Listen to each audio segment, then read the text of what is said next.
चिता जलने के बाद 1 घंटे तक आत्मा शमशान में क्यों खड़ी रहती है? गरुड़ पुराण का रहस्य।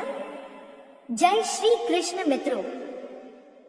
जब किसी इंसान की मृत्यु होती है तो उसके घर के बाहर भीड़ लग जाती है, रिश्तेदार जमा हो जाते हैं, रोना धोना मच जाता है और फिर एक अंतिम यात्रा निकलती है।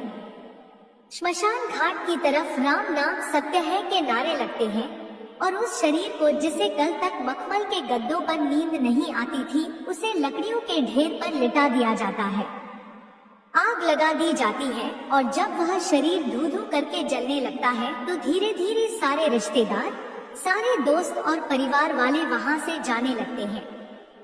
वो पीछे मुड़कर भी नहीं देखते, यह सोचकर कि अब सब खत्म हो गया। लेकिन क्या सच में सब खत्म हो गया है? यहीं से शुरू होता है वह भयानक और रोंगटे खड़े कर देने वाला सच, जिसके बारे में गरुड़ पुराण के प्रेत खंड में विस्तार से लिखा गया है। जब श्मशान में आखिरी आदमी भी चला जाता है, जब चिता की आग बुझने लगती है और सिर्फ गर्म राख और सन्नाटा बजता है, तब वहां एक शख्स खड़ा रह जाता है। वो कोई इंसान नहीं होता, वह उसी मृतक की आत्मा होती है जो अपनी ही राख के पास खड़ी होकर उस मंजर को देख रही होती है। जरा सोचिए, वह आत्मा जो कुछ घंटे पहले तक उस शरीर के अंदर थी, जो उस शरीर को अपना मानती थी, आज वह उस शरीर को राख के ढेर में बदला हुआ देख रही है। उसे विश्वास नहीं होता कि जिस शरीर को उसने पूरी जिंदगी संवारा, खिलाया पिलाया और सुरक्षित रखा, जिस चेहरे को आईने में देखकर उसे गुरूर होता था, वह अब एक मुट्ठी राख बन चुका है। गरुड़ पुराण कहता है कि दाह संस्कार के ठीक बाद का 1 घंटा आत्मा के लिए सबसे ज्यादा कष्टदायी, डरावना और भारी होता है। यह वह समय होता है जब आत्मा को पहली बार यह एहसास होता है कि वह अब इस भौतिक दुनिया का हिस्सा नहीं रही। इस 1 घंटे में श्मशान की उस भयानक खामोशी में आत्मा के साथ क्या क्या घटता है, उसे क्या दिखाई देता है और वह वहां से तुरंत यमलोक क्यों नहीं जाती? आज हम इसी गहरे रहस्य से पर्दा उठाएंगे। यह वीडियो कमजोर दिल वालों के लिए नहीं है, क्योंकि इसमें मौत के बाद का वो नंगा सच है जिसे सुनने के लिए कलेजा चाहिए। सबसे पहले हमें उस स्थिति को समझना होगा जब शरीर जल रहा होता है। शास्त्रों के अनुसार जब तक शरीर पूरी तरह नहीं जल जाता, तब तक आत्मा को एक मोह रहता है। उसे लगता है कि शायद मैं वापस इस शरीर में प्रवेश कर सकूं, शायद मैं फिर से जिंदा हो सकूं। वह बार बार उस जलते हुए शरीर के पास जाती है, उसके चारों तरफ चक्कर लगाती है, लेकिन आग की तपन और यमदूतों का अदृश्य पाश उसे उस शरीर में घुसने नहीं देता। वह देखती है कि कैसे उसकी त्वचा जल रही है, कैसे उसकी हड्डियां चटक रही हैं। यह दृश्य उसके लिए किसी प्रलय से कम नहीं होता। और फिर आता है वह दर्दनाक पल जिसे कपाल क्रिया कहते हैं, जब घर का कोई सदस्य या बेटा बांस के डंडे से जलते हुए शव के सिर पर प्रहार करता है और सिर को फोड़ देता है। यह दृश्य देखने में जितना भयानक है, आत्मा के लिए उससे कहीं ज्यादा पीड़ादायक है। गरुड़ पुराण कहता है कि जैसे ही कपाल फटता है, एक जोरदार धमाका होता है जो सिर्फ आत्मा को सुनाई देता है। यह वह पल है जब आत्मा का उस शरीर से आखिरी बंधन टूट जाता है।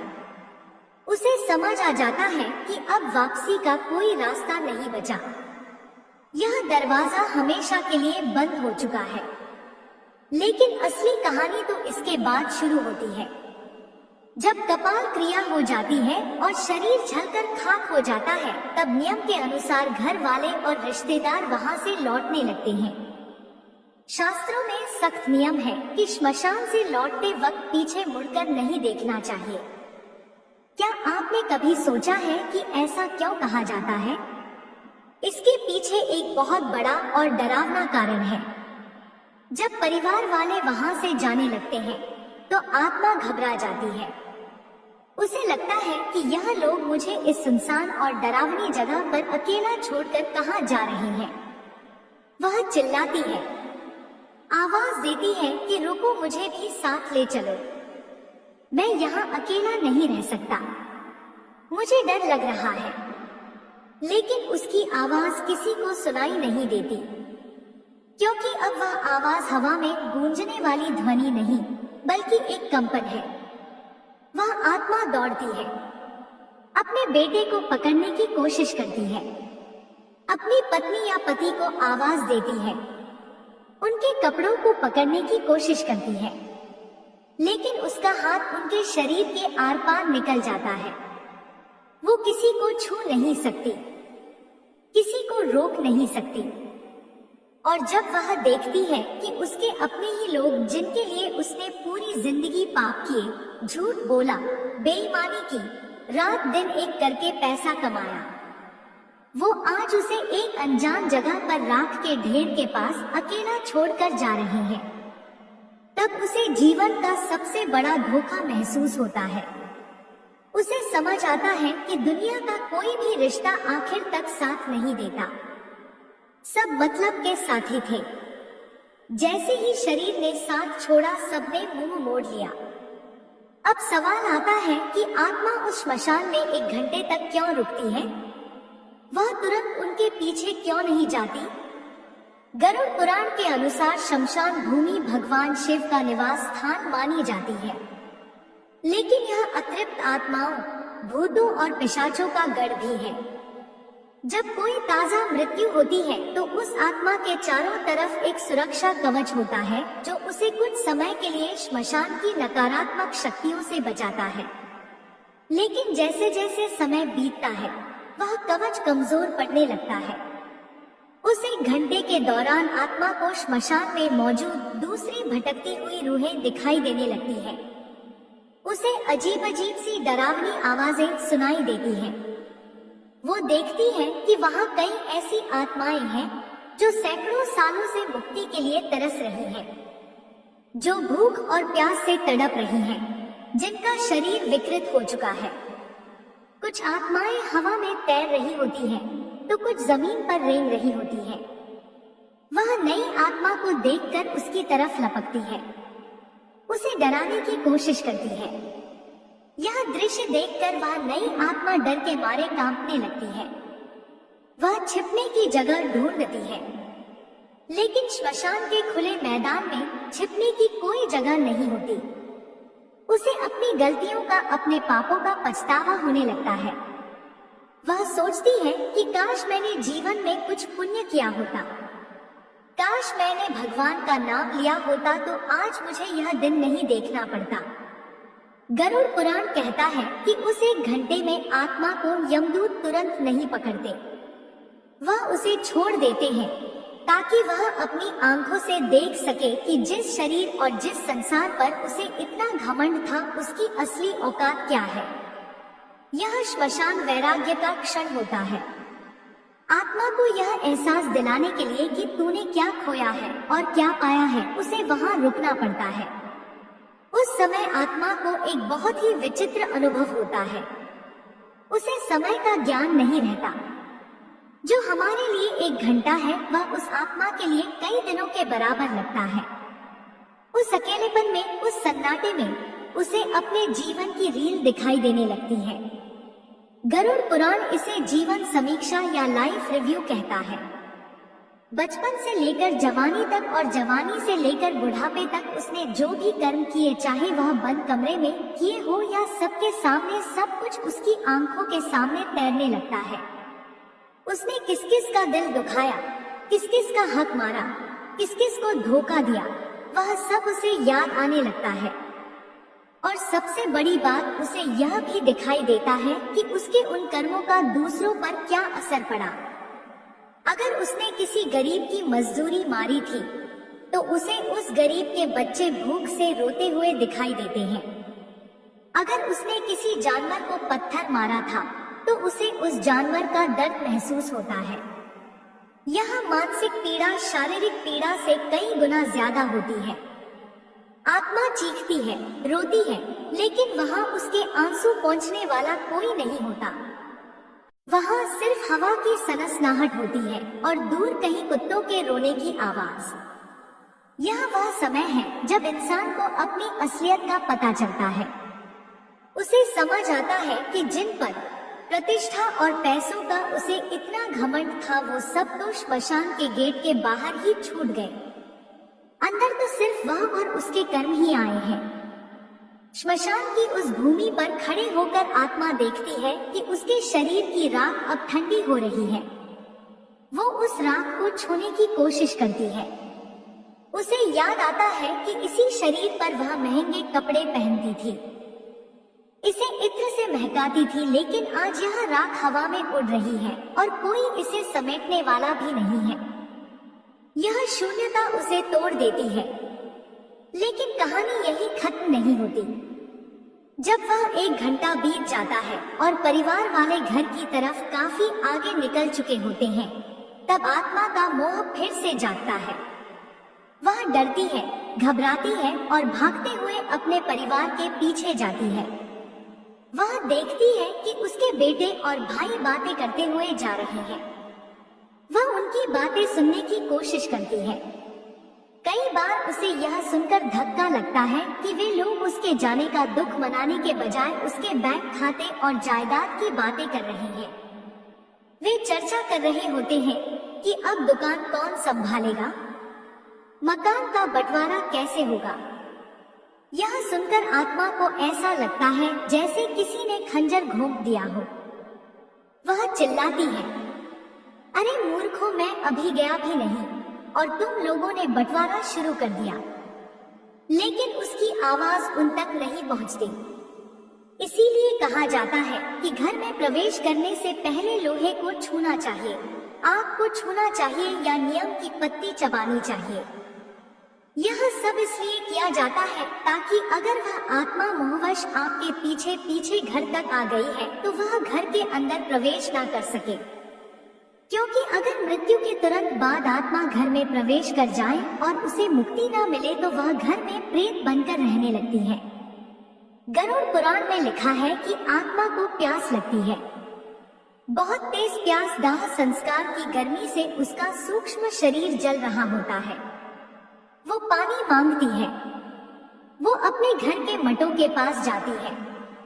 वो अपने रिश्तेदारों के पास जाती है जो पानी पी रहे होते हैं, लेकिन वह पानी पी नहीं सकती।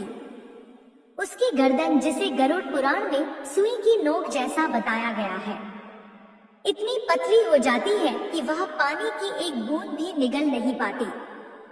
यह सजा है उस मोह की जो उसने जीवन भर पाला था। उसे भूख लगती है। वह अपने घर की रसोई में जाती है जहां उसका मनपसंद खाना बनता था, लेकिन वह उसे खा नहीं सकती। वह सिर्फ उसकी खुशबू ले सकती है। यह बेबसी उसे तोड़ कर रख देती है। उस 1 घंटे के बाद जब आत्मा अपने घर पहुंचती है तो वह वहां का नजारा देखती है। वह देखती है कि लोग उसकी फोटो पर माला चढ़ा रहे हैं। कुछ लोग उसके जाने का दुख मना रहे हैं, तो कुछ लोग उसकी संपत्ति, उसके पैसे और उसके बंटवारे की बातें कर रहे हैं। यह देखकर आत्मा को गहरा आघात लगता है। उसे समझ आता है कि मेरे जाने के बाद भी दुनिया वैसी ही चल रही है। किसी के रुकने से कुछ नहीं रुकता। जिन पैसों के लिए उसने भाई से लड़ाई की, जिन गहनों के लिए उसने दूसरों का दिल दुखाया, आज वह सब यही धरे रह गए हैं और वह खाली हाथ, नंगा और बेबस खड़ा है। उसे अपने ही घर में बेगानापन महसूस होता है। वो अपनी ही कुर्सी पर बैठना चाहता है, लेकिन बैठ नहीं पाता। वो अपने बच्चों के सिर पर हाथ रखना चाहता है, लेकिन रख नहीं पाता। वह अपनी पत्नी को रोते हुए देखता है और उसे चुप कराने की कोशिश करता है, लेकिन वह उसे महसूस नहीं कर पाती। यह असमर्थता आत्मा को पागल कर देती है। वह बार बार दीवार से टकराती है, आईने में खुद को देखने की कोशिश करती है, लेकिन वहां कोई प्रतिबिंब नहीं होता। गरुड़ पुराण यह भी बताता है कि मृत्यु के बाद आत्मा की याददाश्त, जिसे हम स्मृति कहते हैं, बहुत तेज हो जाती है। उसे अपने बचपन से लेकर बुढ़ापे तक का एक एक पल याद आने लगता है। उसने कब किससे झूठ बोला, कब किस गरीब को सताया, कब किस जानवर को मारा, उसे सब कुछ एक फिल्म की तरह दिखाई देने लगता है। उस वक्त उसे जो पछतावा होता है, उसकी आग चिता की आग से भी ज्यादा तेज होती है। वह चीखती है कि मुझे एक मौका और दे दो, मुझे वापस भेज दो, मैं सब ठीक कर दूंगा, मैं दान करूंगा, मैं पूजा करूंगा। लेकिन समय का पहिया उल्टा नहीं घूमता। उस समय आत्मा को यमदूतों का असली रूप दिखाई देने लगता है। जो यमदूत पहले उसे सिर्फ परछाई जैसे लग रहे थे, अब वह स्पष्ट होने लगते हैं। पापी आत्मा के लिए उनका रूप अत्यंत भयानक होता है। उनकी आंखें लाल अंगारों जैसी होती हैं, बाल बिखरे हुए होते हैं, दांत बाहर निकले होते हैं और हाथ में काला पाश होता है। वे आपस में बात करते हैं कि इस पापी को किस नरक में ले जाना है। उनकी बातें सुनकर आत्मा थर थर कांपने लगती है। लेकिन जो पुण्य आत्मा होती है, जिसने जीवन भर धर्म का पालन किया होता है, उसे वह यमदूत सौम्य और शांत दिखाई देते हैं। वे उससे आदर से बात करते हैं और उसे सांत्वना देते हैं। यह सब हमारे कर्मों का ही प्रतिबिंब है। जैसा हम करते हैं वैसा ही हमें अंत में दिखाई देता है। दोस्तों, यह 1 घंटा जो आत्मा श्मशान में और फिर अपने घर के दरवाजे पर बिताती है, यह उसे यह समझाने के लिए काफी होता है कि जीवन का असली उद्देश्य क्या था। हम पूरी जिंदगी भागते रहते हैं, पैसा कमाने के लिए, नाम कमाने के लिए, बड़ा घर बनाने के लिए। हम रिश्तों को दांव पर लगा देते हैं, नैतिकता को भूल जाते हैं। लेकिन अंत में उस 1 घंटे में हमारे पास सिर्फ हमारे कर्म होते हैं। अगर आपने जीवन में किसी प्यासे को पानी पिलाया है तो उस वक्त आपको ठंडक महसूस होगी।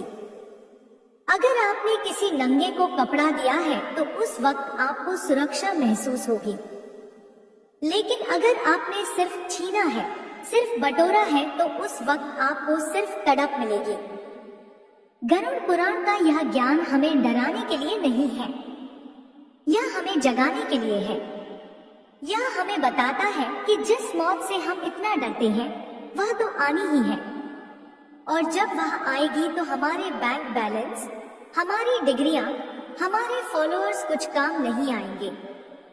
उस 1 घंटे में जब हम अपनी ही राख को देख रहे होंगे, तब हमें सुकून सिर्फ इस बात से मिलेगा कि हमने किसी का भला किया था। इसीलिए शास्त्रों में कहा गया है कि जब तक शरीर में प्राण है तब तक शुभ कर्म कर लो, दान करो, सेवा करो और सबसे जरूरी भगवान का नाम लो। क्योंकि गरुड़ पुराण में भगवान विष्णु खुद कहते हैं कि जो व्यक्ति मेरे नाम का जप करता है उसे मृत्यु के बाद यमदूत नहीं बल्कि मेरे पार्षद लेने आते हैं। उसे शमशान की उस भयानक गर्मी और अकेलेपन का सामना नहीं करना पड़ता, बल्कि उसे एक दिव्य विमान में बैठाकर सीधे वैकुंठ ले जाया जाता है। श्मशान में उस 1 घंटे के दौरान आत्मा को कई और भी विचित्र अनुभव होते हैं। उसे वहां मौजूद पिंडी और चावल के गोलों को खाने की इच्छा होती है जो उसके पुत्र ने प्रदान किए हैं। गरुड़ पुराण के अनुसार पहले दिन का पिंडदान बहुत महत्वपूर्ण होता है। अगर विधि विधान से पिंडदान न किया जाए तो आत्मा को बहुत भूख लगती है और वह श्मशान में इधर उधर भटकती रहती है। कभी कभी वह श्मशान के पास के पेड़ों पर लटक जाती है या पानी के स्रोतों के पास जाकर अपनी प्यास बुझाने की कोशिश करती है, लेकिन बिना शरीर के प्यास बुझना नामुमकिन है। यह प्यास शारीरिक नहीं आत्मिक होती है, जो केवल मंत्रों और श्रद्धा से शांत हो सकती है।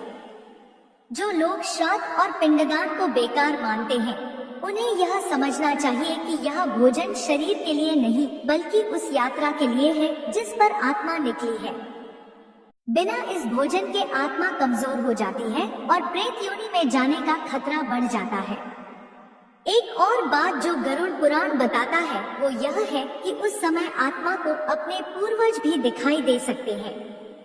अगर उसके कर्म अच्छे रहे हैं तो उसके दादा परदादा जो पितृक में हैं, उसे लेने के लिए या उसे ढंढस बंधाने के लिए वहाँ सूक्ष्म रूप में आ सकते हैं। वे उसे कहते हैं कि डरो मत, हम तुम्हारे साथ हैं। यह मिलन आत्मा को बहुत शांति देता है। लेकिन अगर कर्म बुरे हैं तो उसे वहाँ सिर्फ अंधेरा और डरावनी आकृतियां ही दिखाई देती हैं। वह मदद के लिए पुकारता है लेकिन कोई नहीं आता। यह अकेलापन ही नरक की पहली सीढ़ी है। हमें यह समझना होगा कि हमारा शरीर 5 तत्वों से बना है: मिट्टी, पानी, आग, हवा और आकाश। जब शरीर जलता है तो यह 5 तत्व वापस प्रकृति में मिल जाते हैं। लेकिन आत्मा जो इन तत्वों से परे है वह वहीं रह जाती है। उसका सूक्ष्म शरीर, जिसे हम यातना शरीर भी कहते हैं, वो बना रहता है। इसी शरीर के माध्यम से वो सुख और दुख महसूस करती है। चिता की आग उसे जला नहीं सकती, लेकिन उसके कर्मों की आग उसे अंदर तक झुलसा देती है। आज की भागदौड़ भरी जिंदगी में हम इन बातों को अंधविश्वास मानकर नकार देते हैं। हम सोचते हैं कि मरने के बाद किसने देखा है, क्या होता है। विज्ञान सबूत मांगता है, लेकिन हमारे आर्ष मुनियों ने अपनी दिव्य दृष्टि से इन लोगों को देखा है और गरुड़ पुराण के रूप में हमें यह नक्शा दिया है ताकि हम रास्ता ना भटके। यह एक गाइड बुक है, एक मैनुअल है जो हमें बताती है कि इस जीवन के बाद की यात्रा कैसे करनी है। अगर हम इसे नजरअंदाज करेंगे तो नुकसान हमारा ही है। जैसे किसी अनजान देश में जाने से पहले हम वहाँ के नक्शे और नियमों को समझते हैं, वैसे ही मृत्यु के बाद की दुनिया को समझना भी जरूरी है। गरुड़ पुराण में यह भी बताया गया है कि जिन लोगों की अकाल मृत्यु होती है, यानी जो समय से पहले दुर्घटना, आत्महत्या, हत्या या किसी महामारी के कारण मर जाते हैं, उनकी स्थिति उस एक घंटे में और भी ज्यादा दर्दनाक होती है। उन्हें समझ ही नहीं आता कि उनके साथ क्या हुआ। वह अपनी कटी फटी या जली हुई देह को देखकर और भी ज्यादा डर जाते हैं। उनका मोह और भी ज्यादा गहरा होता है क्योंकि उनकी इच्छाएं अभी अधूरी होती हैं। उनका जीवन चक्र पूरा नहीं हुआ होता।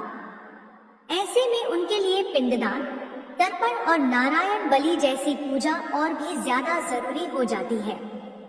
अगर आपके परिवार में या जान पहचान में किसी की ऐसी मृत्यु हुई हो तो उनके नाम से विशेष पूजा या दान जरूर करना चाहिए, ताकि उस एक घंटे की तड़प से उन्हें थोड़ी राहत मिल सके और वे प्रेत योनि में ना भटके।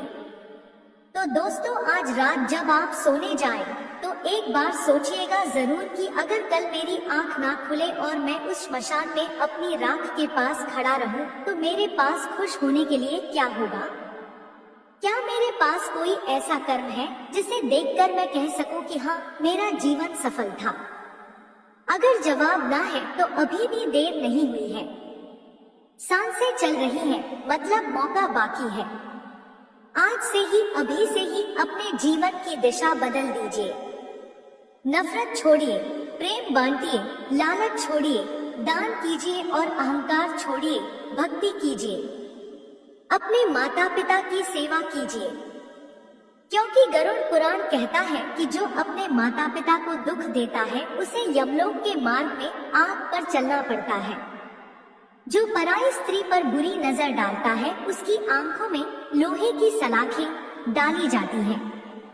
जो धोखे से धन कमाता है उसे वहां सांप बिच्छुओं के बीच रहना पड़ता है। यह सब रूपक नहीं है, यह वह सच है जिनका सामना हमें करना है, क्योंकि अंत में उस एक घंटे में सिर्फ यही काम आएगा, बाकी सब यही का यही राख के ढेर में मिल जाएगा। आपके बड़े मकान, आपकी गाड़ियां, आपके गहने सब दूसरे लोग ले लेंगे। आपका शरीर भी आपसे छीन लिया जाएगा। आपके पास बचेगा तो केवल आपका स्वभाव और आपके कर्म। अगर आज की यह जानकारी, यह सत्य आपके दिल तक पहुंचा हो तो इसे केवल एक वीडियो समझकर मत भूल जाइएगा। यह एक चेतावनी है, एक संकेत है। इसे अपने जीवन में उतारिए। और अगर आप चाहते हैं कि आपके पूर्वजों को आपके पितरों को शांति मिले तो कमेंट में पूरी श्रद्धा के साथ ओम नमो नारायण या ओम शांति जरूर लिखें। यह छोटा सा मंत्र उन भटकती आत्माओं तक एक सकारात्मक ऊर्जा पहुंचा सकता है और इस सत्य को अपने दोस्तों और परिवार के साथ जरूर बांटें ताकि वह भी इस अज्ञान की नींद से जाग सके। याद रखिए, मौत अंतिम सच है, लेकिन कर्म मौत से भी बड़ा सच है। हम अक्सर मौत से डरते हैं, लेकिन हमें डरना चाहिए उस जीवन से जो हमने व्यर्थ गंवा दिया। हमें डरना चाहिए उन आंसुओं से जो हमारी वजह से किसी की आंखों में आए। हमें डरना चाहिए उस विश्वास से जो हमने तोड़ा, क्योंकि यही वह चीजें हैं जो श्मशान में हमारे सामने खड़ी होंगी। अंत में मैं बस इतना कहना चाहूंगा कि जीवन एक सराय है। हम सब यहाँ मुसाफिर हैं। कोई जल्दी चला जाएगा, कोई देर से, लेकिन जाना सबको उसी श्मशान में है, उसी राख में मिलना है। तो क्यों ना हम इस सफर को इतना खूबसूरत बनाएं कि जब हम जाएं तो लोग हमारे लिए रोएं, ना कि हमारी बुराई करें।